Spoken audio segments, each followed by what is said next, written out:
আসসালামু আলাইকুম, সবাই কেমন আছেন? আশা করি অনেক ভালো আছেন।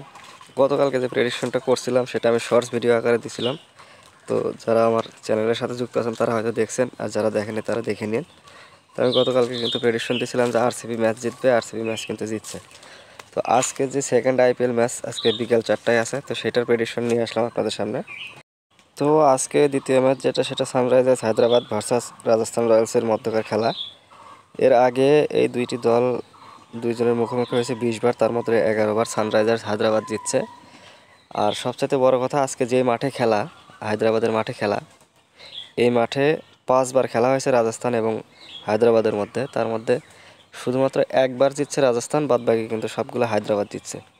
তো হায়দ্রাবাদের যারা কি প্লেয়ার্স আছে, এই তিনজন: Abhishek Sharma, Travis Head, Heinrich Klaasen, তাছাড়াও আছে নীতিশ রেড্ডি। এই তিনজনের মধ্যে যে কোনো একজন 50+ রান মারবে, এটা শিওর।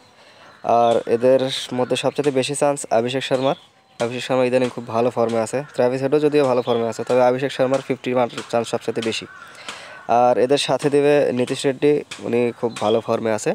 তো নীতিশ রেড্ডি ভালো খেলবে আজকে। তবে প্রথম 3 দিনের মধ্যে 50 করার চান্সটা বেশি। আর রাজস্থানের মধ্যে যারা দেখতে পাচ্ছেন, হাসারাঙ্গা, সঞ্জু স্যামসন, ইয়াশাবি জায়সওয়াল আর জফরা আর্চার, এই চারটা হচ্ছে এদের কি প্লেয়ার। জয়সওয়াল আর নীতিশ রানাও কিন্তু এদের সাথে যুক্ত আছে। এই দুইজনের মধ্যে যে কোনো একজন 50 মারবে, কারণ জয়সওয়াল ইদানিং খুবই ভালো ফর্মে আছে টি20 ফর্মেটে। আর সবচাইতে বেশি চান্স জয়সওয়ালেরই 50 মারার।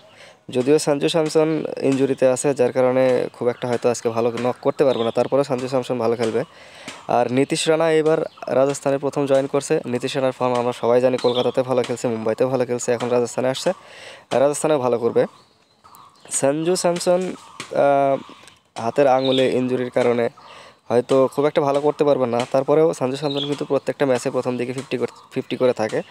তো এটুকু আশা রাখা যায়। আর উইকেটের দিক থেকে যদি বলেন, তাহলে জফরা আর্চার আছে, হাসারাঙ্গা আছে। তো জফরা আর্চার এবং হাসারাঙ্গা দুইজন মিলে 3 উইকেট নিবে।